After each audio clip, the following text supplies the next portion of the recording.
Larry hit me up and said, I know how much you hate the playoff is expanded, but I want to know, how good could it end up being? What would be the perfect 12-team playoff in your eyes for next season? So Larry's right, I'm not the biggest fan of this, but Larry is also right in saying I need to suck it up because we're there. So Larry's saying, put your own personal feelings aside, accept that there's 12 teams. What would the perfect playoff be? And I guess Larry's giving me freedom to draw it up however I want to.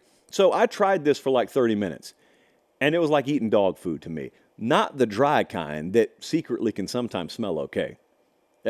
That's a little hidden caveat in this entire segment. Like, there's some dry dog food that does not smell terrible. The canned stuff is horrific. But dry dog food, much like certain brands of Play-Doh, does not smell that bad, if we're being real with ourselves. Anyway, I tried. I couldn't do it. So I outsourced this segment to producer Jesse. And I said, Jesse, you like this stuff. Bring me a perfect playoff. And he took 10 or 15 minutes, brought me a playoff. I only had to make one change to it. And so we got some new blood in this playoff. And that's what I would like, by the way. I want, in this 12-team setup, some elite first-round matchups. I guess we could call it the campus round. We go like campus round, quarterfinals, semifinals, finals. I'd want that. We're going to assume a 5-7 format. Right now they have the whole 6 auto bids for conference champs, 6 at-large spots. We think it's going to go to 5-7, which is still lame, but whatever. We need some good stories here, but I also want the big boys at the end of the day. I want to see the premier rosters playing for a title. So here's what we did. Jesse came to me and said, how's this? And I said, not too bad. Very rare to hear from me. Not too bad. So the 1 through 12, forget about the top 4. I actually want to show you who our 5 through 12 would be first, because you got 4 first-time teams in the playoff here. You'd have Miami as our 10 seed. We got Penn State there as the 8 seed. Liberty is there as the 12 seed. And we got Ole Miss as the 11 seed. So the full 5 through 12, Texas, Oregon, Tennessee, Penn State, Alabama, Miami, Ole Miss, and Liberty. Do you know what this means? Just looking at this right now, you already know that means you're seeing home campus playoff games at Penn State, at LSU, well, Tennessee. That's where we switched it. I just wanted to insert Tennessee because Tennessee hasn't been there yet. We would have Ole Miss at Oregon, Miami at Tennessee, Liberty at Texas, and Bama at Penn State. That Bama at Penn State game is insane for a first-round game, and it's in Beaver Stadium. It's like, can you white out a playoff game? I don't know. Are there rules here? I have no idea. Neyland Stadium, we were there for the Bama game 2 years ago. That's not a playoff game.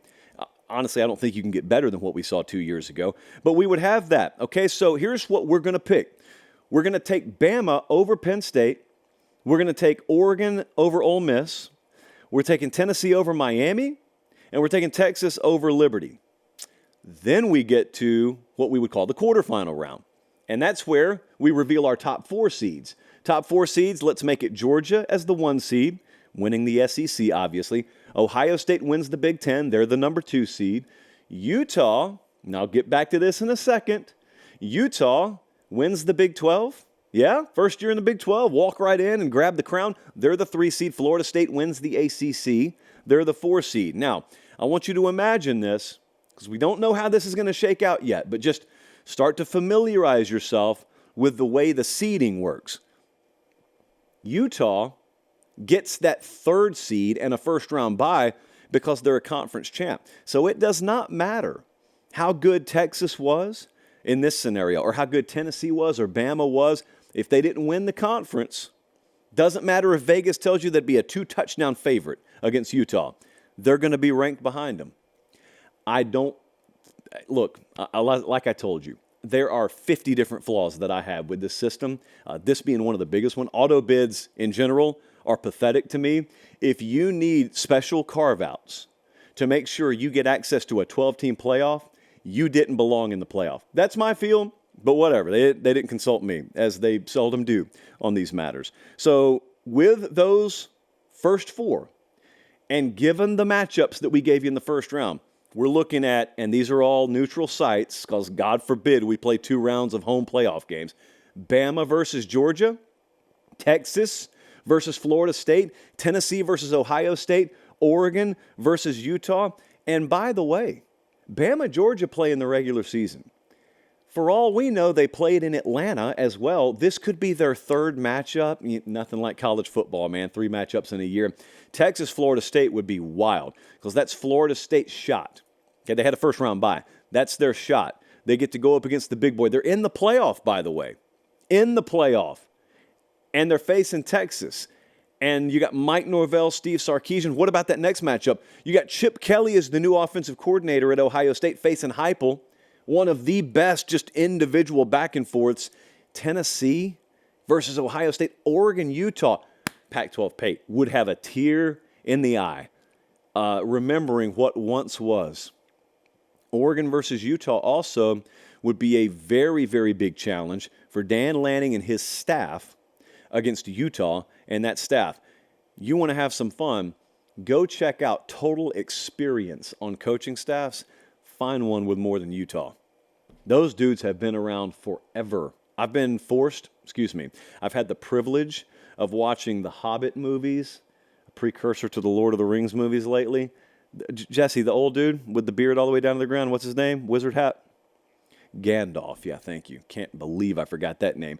Everybody on Utah's staff is like Gandalf. That's how old and wise they are. It's really hard to beat those kind of teams. So anyway, let's take Georgia over Bama. Let's take FSU over Texas. That's an upset. I think that would be an upset. But remember, we get to write this however we want to. So we're going to take Florida State over Texas, Oregon over Utah, Ohio State over Tennessee, and we get to the semifinals, and we got Florida State, Georgia. And you know what's beautiful about that? We get to sort of do the OU Texas thing. 2 years ago, Texas beats Oklahoma into a coma, 49-0.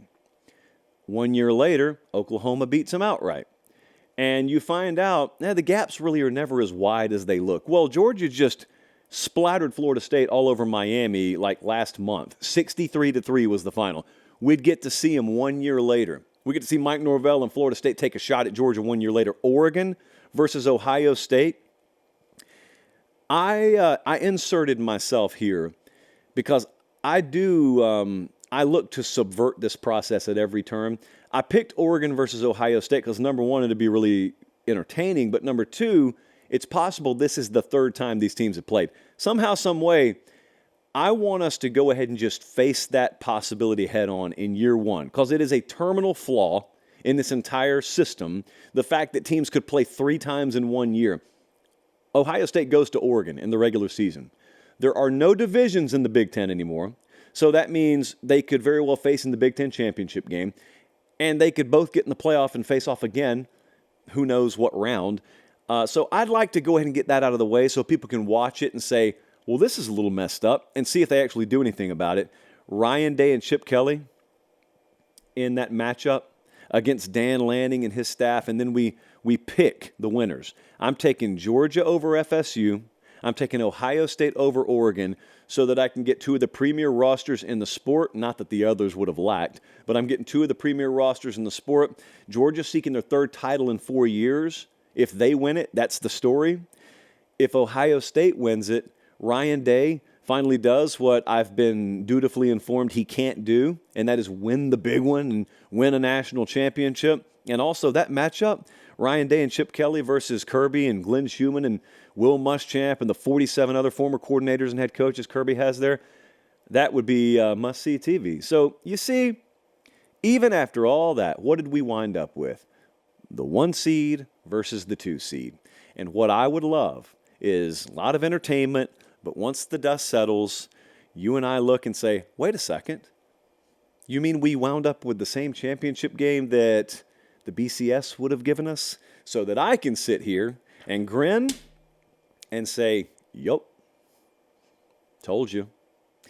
That doesn't sound like me, of course. I'd rarely say something like that. But be that as it may, according to producer Jesse, that's the perfect playoff. And I largely, given the circumstances, agree. It's a pretty good year one.